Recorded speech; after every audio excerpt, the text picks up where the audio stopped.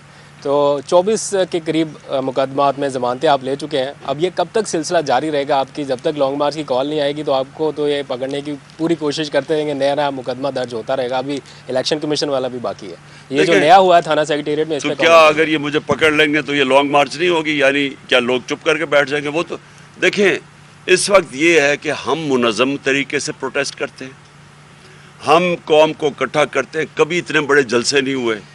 یہ میں چیلنج کرتا ہوں, یہ جو 55 جلسے ہوئے ہیں جو میرے 5-6 مہینے میں, یہ چیلنج کرتا ہوں کوئی ذرا دیکھے اتنے بڑے کبھی جلسے ہوئے ہیں پاکستان میں. تو قوم تو ادھر کھڑی ہے.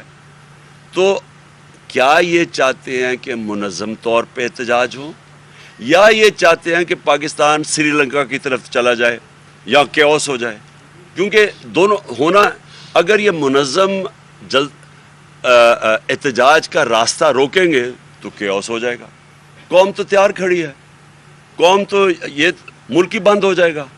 تو یہ فیصلہ کر لے کیا چاہتے ہیں. سے سر میرے 2 سوال ہیں آپ سے. پہلا سوال کہ سینیٹر سیف اللہ نیازی, ان کے حوالے سے بھی آپ کی ایک سٹیٹمنٹ آئی, اس کے بعد پی ٹی آئی کا کوئی بیان نہیں آ رہا. آیا وہ گھر واپس آ گئے ہیں, کہاں پر ہیں, کوئی تحریک انصاف کے وہ ظاہر سینئر رہنما ہیں؟ اور دوسری چیز کہ الیکشن کمیشن کی جانب سے جو فیصلہ آیا ہے, کیا الیکشن کمیشن کے اوپر حکومت کا دباؤ ہے یا کسی اور کا؟ کیونکہ آپ نے کہا ہے کہ الیکشن کمیشن جانبدار ہے. دیکھیں, الیکشن کمیشن کی میں سیدھی آپ کو بات بتا دوں, یہ اتنا بزدل آدمی ہے, کیونکہ جو اخلاقی طور پہ آدمی کمزور ہوتا ہے نا, وہ ہوتا ہی بزدل ہے. اس کے کیسز بھی ہیں, جو پیٹرولیم منسٹری میں یہ سیکٹری تھا تب سے بھی اس کے اوپر کہانی ہے. تو یہ تو خود فیصلہ کر سکتا ہی نہیں تھا. یہ جو فیصلہ ہے یہ خود کر ہی نہیں سکتا تھا. یہ اس کو پیچھے سے حکم ملا ہے. اب پیچھے سے حکم, خیر شریف خاندان کا تو سب کو پتہ, ان کا گھر کا یہ نوکر ہے, لیکن اور کس نے اس کو پیچھے سے بوٹ لگایا ہے, یہ اب یہ دیکھنے والی بات ہے, یہ انویسٹیگیٹ ہونا چاہیے. لیکن یہ خود نہیں فیصلہ کر سکتا تھا. سیف اللہ, وہ اصل میں ہم اپنی مارچ کی تیاریاں کر رہے ہیں, تو ہم کئی لوگوں کو چاہتے ہیں کہ وہ انڈر گراؤنڈ رہیں تب تک جب تک انڈر گراؤنڈ ہے. جی سر, لانگ مارچ کے حوالے سے آپ بار بار کہتے ہیں کہ قوم تیاری کرے, پریپریشنز کرے. سر کیا پریپریشنز ہیں, کیسا لانگ مارچ ہوگا, کیا کوئی نیا سرپرائز ہوگا؟ اس کے اوپر تھوڑی سی. مختلف ہوگا باقی مارچز سے, بالکل مختلف ہوگا. ہم اسپیشلسٹ ہیں مارچز کے, ہمیں پورا تجربہ ہے اس کا. لیکن مجھے جو اس میں سب سے بڑی اس باری مختلف چیز نظر آ رہی ہے کہ میں نے قوم کی کبھی بیتابی نہیں دیکھی مارچ کے لیے جو اس مارچ کی ہے. یعنی کیونکہ میں تو اپنی پوری پلاننگ کے تحت چل رہا ہوں نا, لیکن قوم اس وقت بیتاب ہے. ہر جگہ سے مجھے لوگ کہتے ہیں کہ جی آپ کب نکل رہے ہیں. عام لوگ, میں پارٹی کی بات نہیں کر رہا, کیونکہ عوام بہت تنگ ہے ان سے. تو وہ انشاءاللہ وہ آپ دیکھیں, میرا یہ اندازہ ہے, کامیابی اللہ دینے والا ہے, میرے نہیں خیال میں اس سے بڑا کبھی پروٹیسٹ پاکستان کی تاریخ میں ہوگا. سر یہ بتائیے گا کہ ابھی جس طرح آپ نے کہا کہ قوم بیتاب ہے, کل بھی لوگ آپ کے خلاف فیصلہ آنے پر سڑکوں پر نکلے, اور آپ کے جو بہت زیادہ جو آپ کے لوگ ہیں, کارکن ہیں, وہ شاید یہی سمجھ رہے تھے کہ اب ہم روڈز پر آ گئے اور اب لانگ مارچ کی کال دی جائے گی. آپ سر 25 کو بھی نہیں چاہتے تھے کہ بلڈ شیڈ ہو. ابھی بات چیت کا اگر آغاز ہوا ہے کسی سٹیج پر, تو کیا آپ یہ چاہیں گے کہ لانگ مارچ کی ضرورت ہی نہ پڑے, یہ بات چیت سے مسئلہ حل ہو جائے؟ دیکھیں, لانگ مارچ پرامن ہوگا. یہ میں آپ کو بتا دوں, میری 26 سال کی پولیٹکس میں سارا کچھ میں نے آئین اور قانون کے دائرے میں بیٹھ کے کیا. تو یہ میں آپ کو کہہ دوں کہ ہماری مارچ میں کوئی کسی قسم کا تشدد نہیں ہوگا, بلکہ بڑا لوگ انجوائے کریں گے اس کو. میں یہ بھی آپ کو کہہ دوں, فیملیز آئیں گی اس میں, یعنی لوگ ہر قسم کی پارٹیسپیشن شہریوں کی ہوگی, اور لوگ انجوائے کریں گے, کیونکہ پروٹیسٹ ہوگا یہ. لیکن اس میں ہم کسی قسم کا تشدد نہیں ہونے دیں گے، اور ہمیں پورا پتہ ہے تیاری ہماری کیا ہے، وہ میں پورا آپ کو نہیں بھی بتاؤں گا کیا کیا کرنا ہے۔ انشاءاللہ جب میں اناؤنس کروں گا نا ڈیٹ اس کی لانچ مارچ کی، یہ میں یا جمعرات یا جمعے کو کروں گا اس کی ڈیٹ، اور اس کے بعد بس پھر آپ اس کی آپ کے سامنے یہ مارچ کی ڈیٹیلز آتی رہیں گی۔ نہیں وہ الیکشن کروائیں گے نہیں،